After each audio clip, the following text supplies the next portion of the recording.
বুধবার আরামবাগের গৌরহাটি ২ নম্বর গ্রাম পঞ্চায়েতে ব্যাপক উত্তেজনা। দীর্ঘদিন পর যেখানে পঞ্চায়েতে আসতেই প্রধান যদুনাথ সিং ও উপপ্রধানকে ঘিরে বিক্ষোভ দেখান স্থানীয়রা। এই নিয়ে বিস্তারিত জানবো এই মুহূর্তে আমাদের সঙ্গে রয়েছেন আমাদের অভিযোগ উঠে আসছে।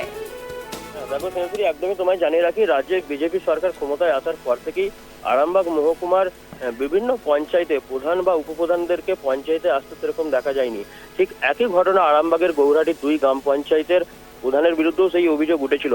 এর আগে পঞ্চায়েত অফিস চত্বর থেকেই বিভিন্ন রকম আপত্তিকর জিনিস এবং মদের বোতল উদ্ধার হয়।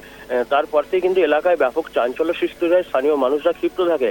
সেই ঘটনার পর থেকেই কিন্তু পঞ্চায়েত অফিসে প্রধান বা উপপ্রধানকে দেখতে পাওয়া যায়নি।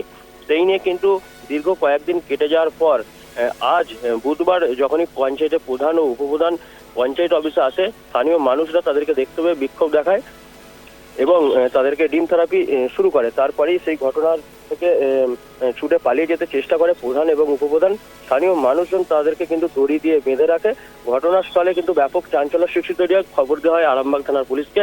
আরামবাগ থানার পুলিশ এসে প্রধান ও উপপ্রধানকে আটক করে নিয়ে যাওয়া হয়।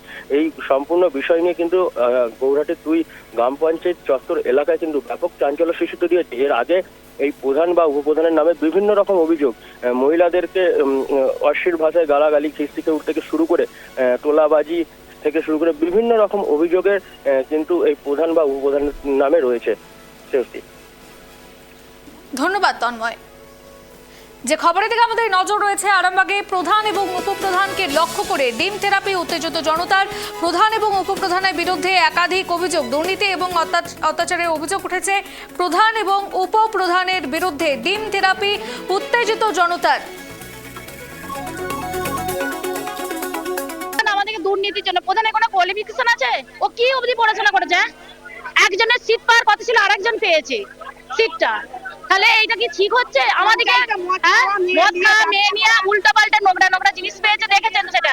হ্যাঁ, আমাদেরকে একদিন রাত্রেবেলা এসে আমাদেরকে মুসলিম 25টা মুসলিম আমার বাড়িতে এসে আমাকে বলছে, তাহলে একটা ট্রেনের উপর বাড়ি করছিল, তাহলে এসে আমাকে বলছে তুই বেরিয়ে আয়, তোমাকে আমাকে বলছে রেপ করবো, বেরিয়ে আয় তাড়াতাড়ি। প্রধান সাহেব পেজেন্ট দাঁড়িয়ে আছে আমাদের বাড়িতে, পেজেন্ট মুসলিম দিকে ডেকে এনে, এগুলো ঠিক হয়েছে বলুন? আমরা